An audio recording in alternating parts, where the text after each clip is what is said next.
Hello everyone and welcome back to the Cyclocross Social Podcast. Today we're going to discuss the X2o Badkamers Trofee in Herentals, but I have a feeling we'll be talking more about things around this race than the race itself. And I'm doing that with the usual guests, Twan and Issam. Hello. Hey everybody. About the race, we can be pretty short. Wout van Aert had the fastest start. He was the first into the field. For the first laps, Aerts and Pidcock were still able to follow him. He even had a small crash, Wout van Aert in the lead, but that didn't hamper him at all. He was dominant today, showed that dominance for the penultimate time this season, as we'll come to talk about a bit later. He dropped Aerts and Pidcock on the big climb, the ski hill, and then cruised on towards victory, winning by more than a minute. And in the background, it was actually still quite interesting for the second place.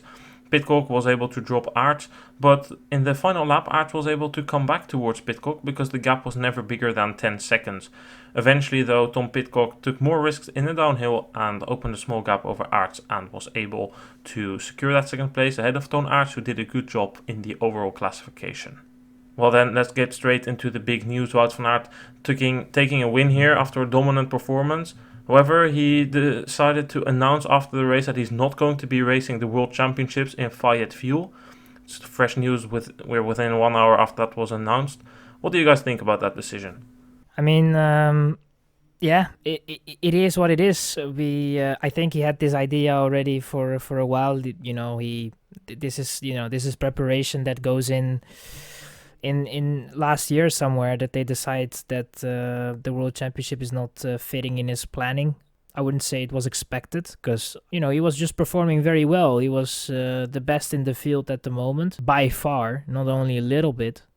Even at some races holding back and still winning with a big margin. So it's disappointing. It's weird. It's a decision that is made by a road team and by him as well. I think he has a part in the decision, and it's a bit of a shame that he had to do all this to then say that he's not gonna do the Worlds. And it is what it is. For me, it's just extremely disappointing. Throughout the season, we've been building up to the moment where we'd finally have Van Aert, Pidcock and Van der Poel together in the cross, and then Van der Poel has back issues which carry over from the season. It's very understandable. It's unfortunate. He'll be missing out on the World Championships as well. There's a clear reason there, and something I can understand. It's something you have to deal with, and you have to deal with it quickly, because it's been going on for way too long already, and better to get a good period of rest. But then to also have Wout van Aert quit on the World Championships it's extremely disappointing. I would think it is an ideal preparation for the road, of course, but he doesn't need to be in peak shape. It's just, I don't know. It is really disappointing to have the cyclocross season go this way, and just a world champion that, well, I hope it's going to be Pidcock, because otherwise I'm not going to be very happy at all. It certainly is disappointing because, as you guys already said, the hype was built up. We had this feeling we were going to get big cyclocross races. Van Aert there, Van der Poel there, Pidcock potentially there on some parcourses. Maybe the likes of Iserbyt and Aerts can challenge. It was just a lot of hype, and then to now have it come, it's basically a slap in the face, because Twan already said Van der Poel also announced that he wouldn't be racing any cyclocross this winter anymore. It just stops on top of each other, and I do think that it is disappointing news. First of all, for us who looked forward to it, but also for the sport itself, because they want to internationalize. That's why they were going to the States with the World Championship, and then apparently the travel is an issue, and that's one of the reasons why he isn't going. If you look what he says about it, he says, I was discussing with the team earlier, we made up a plan, and the World Championships was not a part of that plan. Which leaves me with the question, why are you teasing it that you are going to go? Because then it would have been easier to deal with if he said, okay, this year I'm not going to do it. And then you can kind of already prepare for it, and now you see his level, and then it's still, okay, he's not going. I do, however, think that there can potentially be two sides to this story, why he isn't going. I think that Van Aert was very disappointed with his road season, and perhaps he went to Jumbo and asked, well, what is the way that I can be better next year? This year he wasn't happy about his results in the Spring Classics, and potentially Jumbo said, well, this is not the ideal preparation. Like, it's good enough, you'll be good enough to compete, but we think that you can be 1 or 2% better if you don't do the Cyclocross Worlds. And then Van Aert might have decided himself, well, I really want to go for that road, I want to win Paris-Roubaix, I want to win Ronde van Vlaanderen, and then decided to put everything on the road. However, we have news that is, at least for me, pulling me away from that feeling. Because we have learned from sources that Jumbo-Visma wanted to sign Tibor Del Grosso for their development team.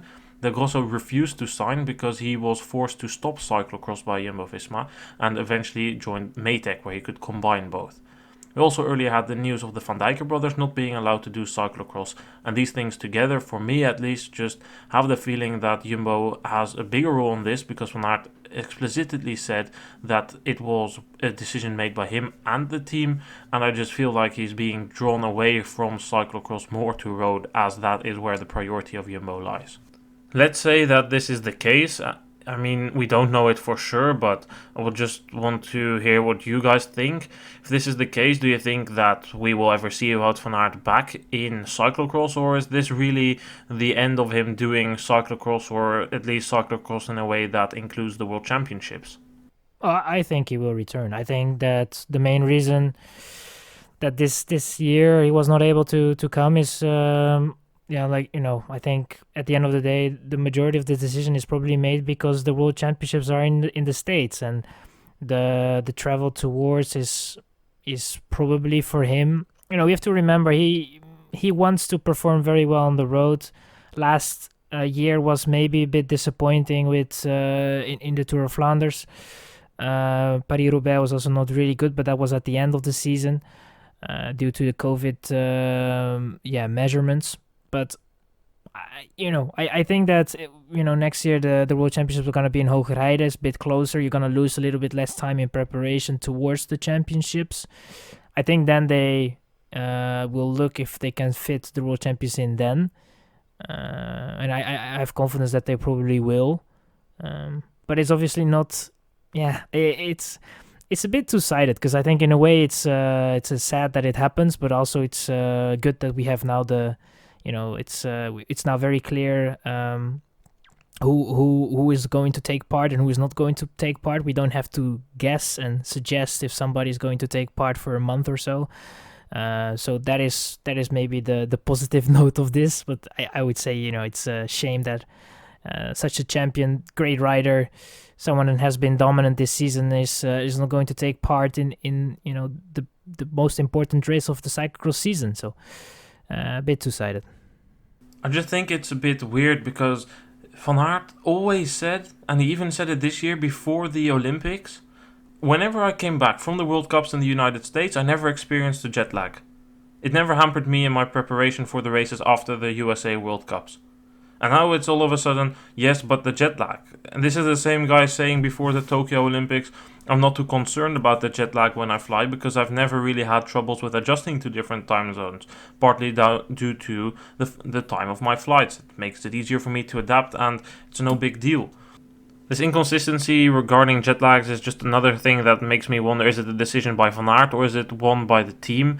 Because you also don't necessarily need a specific preparation. Van Aert said that he didn't do a specific preparation for Boom and he demolished the field there. And we've seen Stybar do it twice, and one time he became world champion without a specific preparation in Hogerheide 2014. Last year he also didn't do a specific preparation and did fairly well at the World Championships. From the top of my head, he ended just outside the top 10, I think 14th or something, at least in the top 20. So that was also a sign that it's not necessarily needed.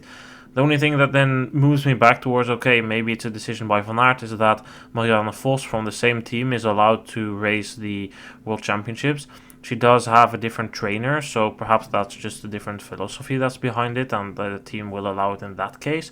But that's the thing that then pulls me back towards that it's a decision made solely by Van Aert. I don't know, what do you guys think about that? What do we make it from that Vos is allowed to ride and Van Aert isn't, or allowed? They aren't. One is going and the other one isn't. Yeah, what we can make from that is that there's I wouldn't say double standards, but there is a different interpretation with the program of Vos, I would assume. Then again, I mean, Vos is doing a little bit less races, was more specific in her choices of racing. I think they started she started the season obviously very early, then had a break in between, and then got back at it. I think it's a bit of a different situation in a way. Maybe also interest. I don't really know, but it's definitely a little bit weird to look at it. That from the one side, someone that has a chance in winning the Worlds is able to do it, and the other one is not allowed, or at least has made the decision to not do it. So, that's the decision of Jumbo. And, we have to be honest, Jumbo is a road team, is a team that looks into the smallest of margins. They want to, they are very, their approach is very, in a way, scientific, and they try to get the smallest of margins out of out of the details. So, there's a team that is very calculated in a lot of things. And I guess in their calculation, Cyclocross World Championship didn't really fit in it. So, yeah, it's it is what it is. It's the story, and we can focus on some other guys, because I think there are a lot of people that are cyclocross riders like Aerts, like an Iserbyt, like a Van der Haar, that now have a bigger chance of winning that rainbow jersey. Then we should maybe look at the riders who were behind Van Aert today. We saw Pidcock and Aerts. Let's finally talk a bit about the racing then. What do we make of their race today? And I mean, directly now, you have to put it in the same sentence. The chances of them of winning the world title? I think both of them looked very good today. They were really battling it out and quite a level above the rest. Just very solid races by both of them. Pidcock riding a lot of the race, like just in front of Twan and Issam by like 5 seconds, and it was really tough for Aerts, because he was never really on the wheel too much.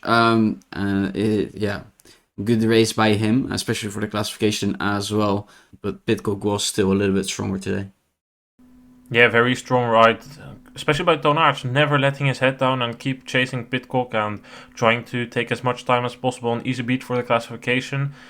And then one final thing I want to say, I think it's just going to be a shame to see that these riders will fight for the world title, and it will always be, they are the world champions when Van der Poel and Pidcock and Van Aert aren't there. So it will always devaluate their value of their title.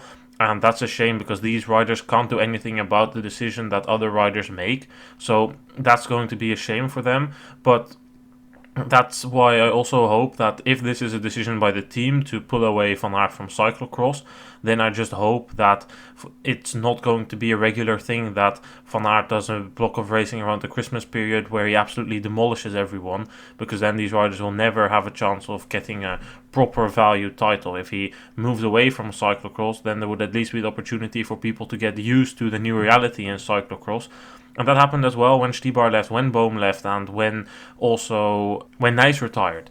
Then there was always, this is a new reality, we have to get used to it. And then people can adapt to it, but if it's going to be a copy of this season, then it's going to be more difficult, and it's probably not going to be looking good for the sport in the long term as well. Yeah, that's a bit of the danger. We had...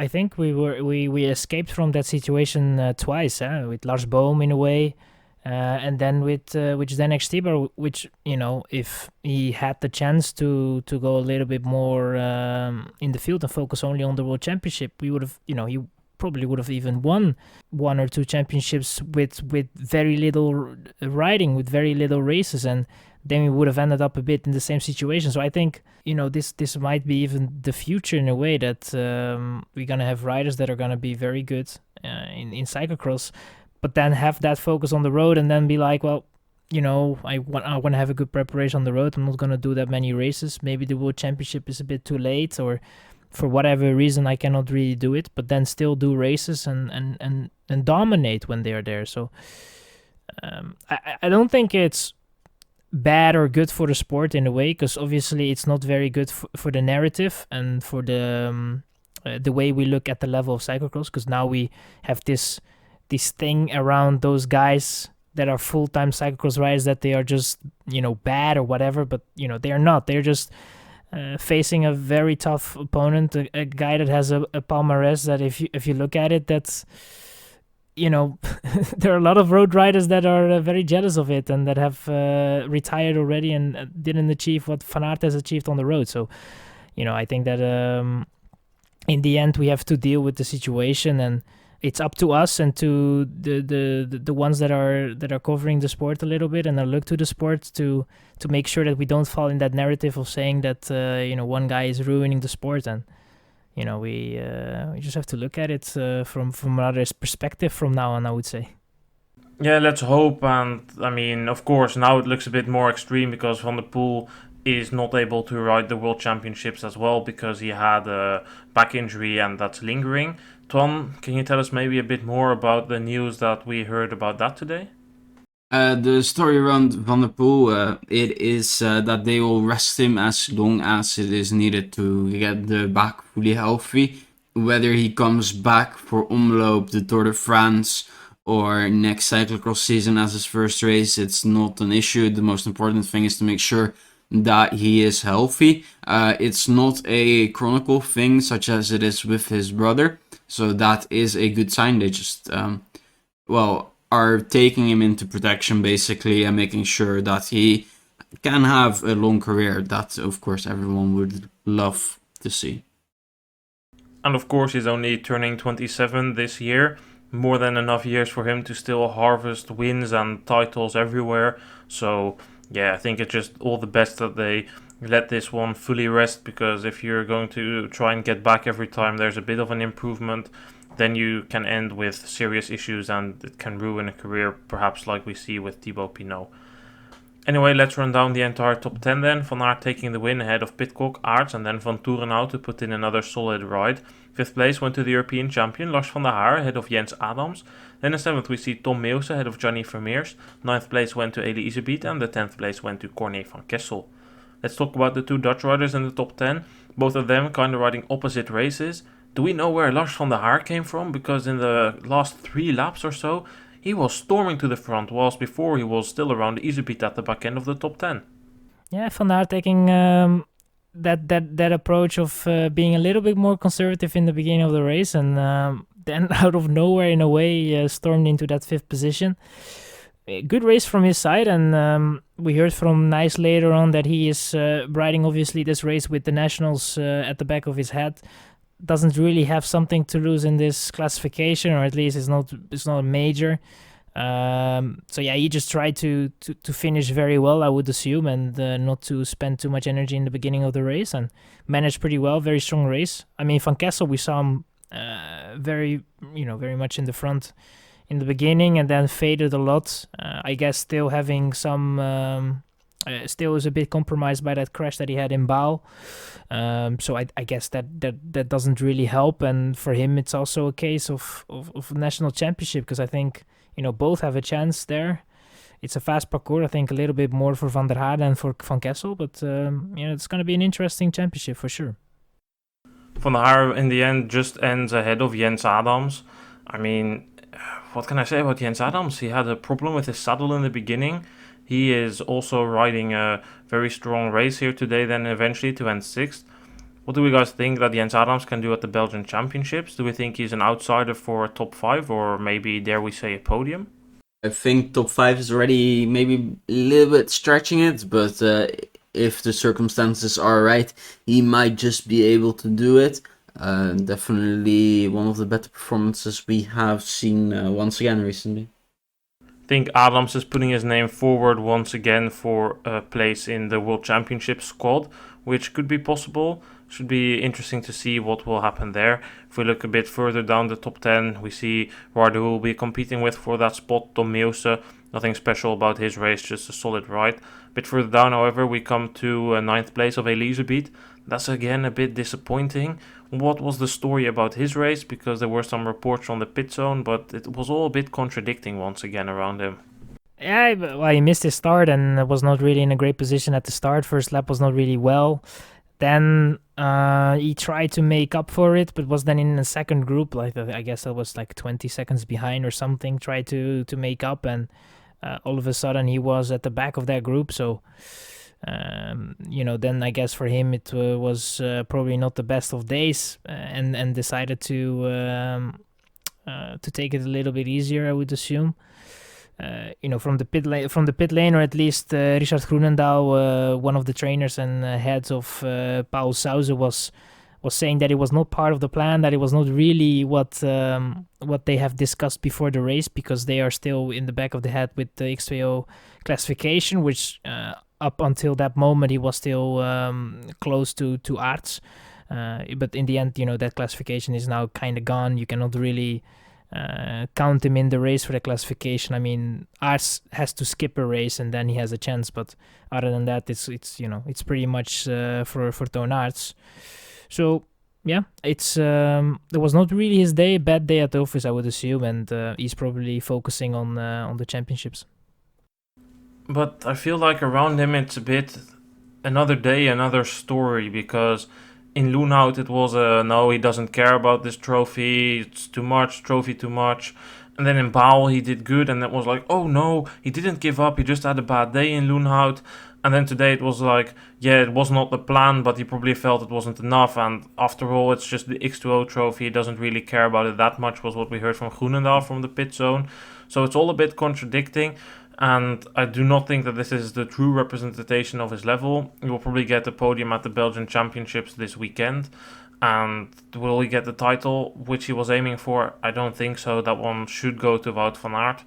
But he should still be a strong competitor for a podium, probably together with Aerts and Van Toerenhout and probably Hermans as well. So that will be interesting to see. And then 10th place today we see Corny Van Kessel. Twan Kessel kind of riding the opposite race of Van der Haar. I think I already said that, but he had a good start and then fell backwards. Do you think that that's still to blame on the nasty crash he had in Baal? It is possible. Of course, we saw in Hulst he abandoned as well. So, I mean, I don't know. It's hard to tell. I think if he really didn't feel too great, he could have skipped today, because X2o, he is doing quite okay in the classification, but the national championships are just around the corner, and I think there are some opportunities, although it will be tough to beat Van der Haar over there. I don't know. It must not have helped, but I think if he really found any big troubles with it, he shouldn't have come to the race today. But it also can be a bit of minor issues that eventually caused him to fall back, because he needed to take some rest days off the bike, and well, then it's easy that your form isn't as great as you think and you blow up a bit in the second part of the race, or that eventually after the race stress your neck starts to hurt again a bit. So that's definitely possible. But overall, I think we should be in between with a good battle between Van der Haar and Van Kessel at the Dutch Nationals. And final mention here in the men's race is Curtis White, 12th place, his last race before heading back to the States. Solid result by him as well.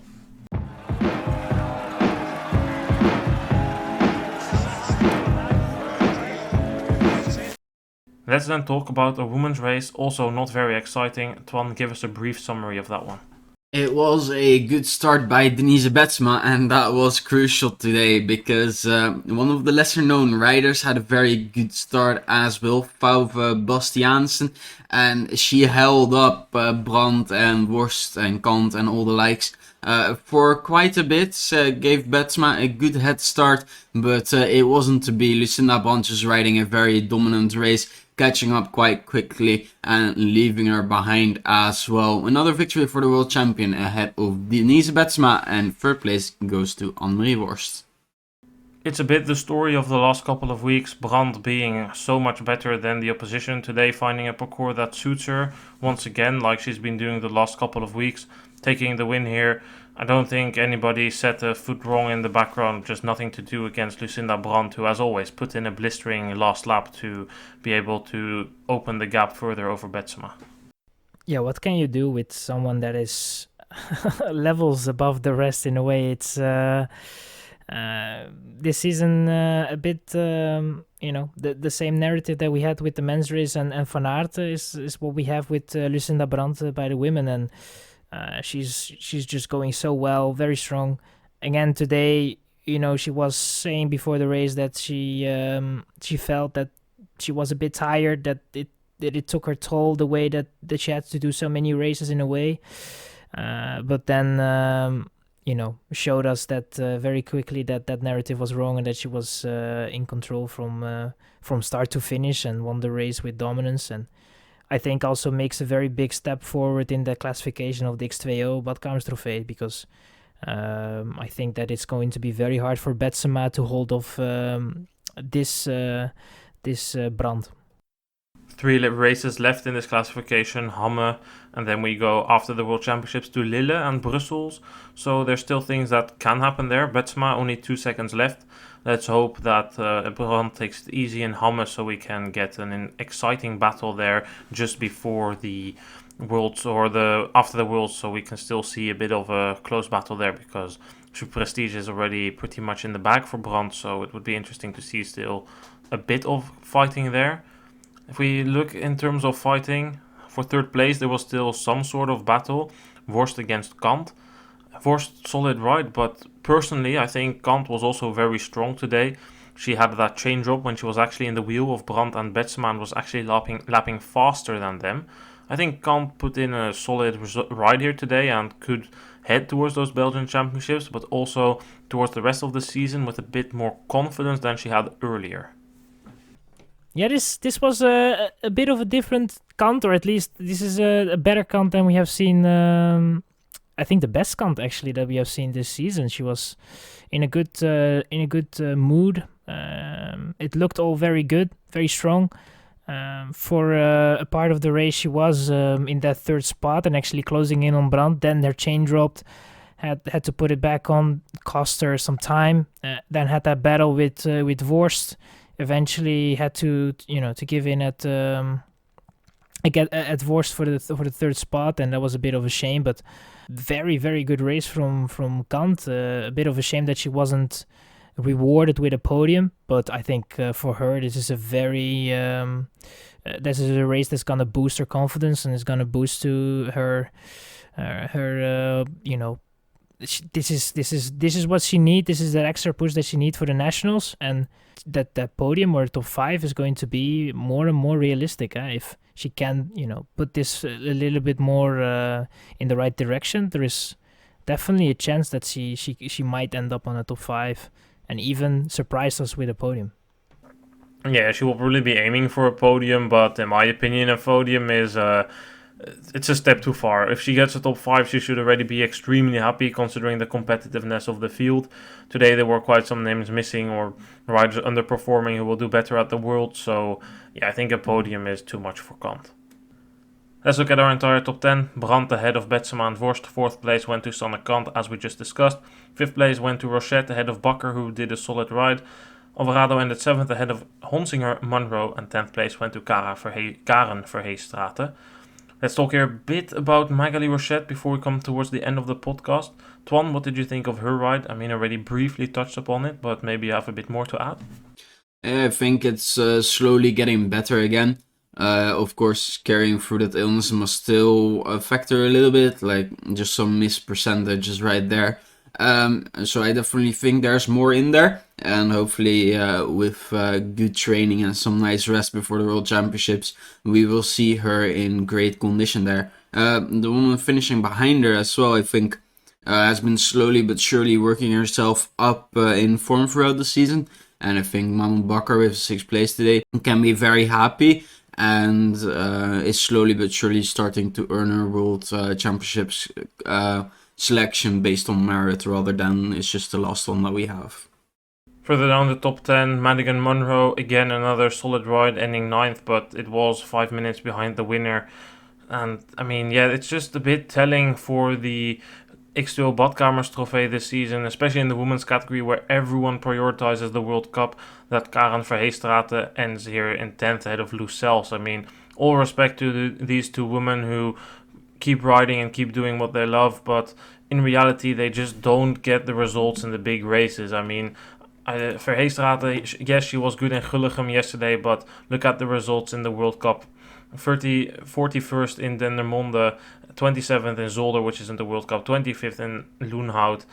27th in Boom. It's just not a rider that we usually see in the top 10, and it's a bit telling that the X2o Badkamer Trophy, in my opinion, has dropped a bit in reputation this season. Yeah, I think that due to the way the calendar is now put in, with a lot of focus on both the World Cup and the Super Prestige, and the fact that X2o Badkamer Trofee is more focused on the end of the season, it's probably the easiest classification to skip and to not do. And obviously the way they also have their classification, that is on time and not on points. If you skip one race, it's 5 minutes that you lose already, and that doesn't help as well. If you're already 15 or 20 minutes behind on the leader, it's not the biggest motivation to go and do that classification, especially if you're in the run in the other two. So it's I think that the focus right now is more on the Super Prestige and the World Cup, and that the X2o obviously in value and as a reputation in a way has shrank a little bit, and hopefully the UCI is going to look at that and try to make sure that all classifications will have the rights of existing and have also a little bit easier as well, because right now it's very healthy for the World Cup, but not really for the X2o for sure. Well, let's leave it at that then. I will quickly give you the results of the youth races today. Thibaut Nys claiming his third win in a row, winning the under-23 race ahead of Pim Ronnaar and Victor van der Putten. Men's junior race was won by David Haverdings. He is almost unbeatable this season. He won ahead of Jack Spranger and Ian Akert. And then the first race of the day, the women's junior race, Leonie Bentveld took the win despite a nasty crash. She even got stitches in her leg because she crashed in the downhill of the ski heuvel. She still won, just ahead of Mary Knabe, and Julia Kopecky ended third. Well then, Twan and Issam, thank you for being here. Thank you for having me on. Yeah, thanks, and thanks for hosting. Not the news we hope to bring you, and probably not what you were waiting for, with the news that Van Aert and Van der Poel won't be racing the World Championships. But unfortunately, it is what it is, and we will be back this weekend with the last race of the season of Wout van Aert. The Belgian Championships will be making a podcast which covers multiple national championships. We'll all go into one podcast, which will probably be a bit longer than usual, and that will come out on Monday. After that, the season continues, and so does our podcasting, so hopefully you guys will still tune in then. Goodbye!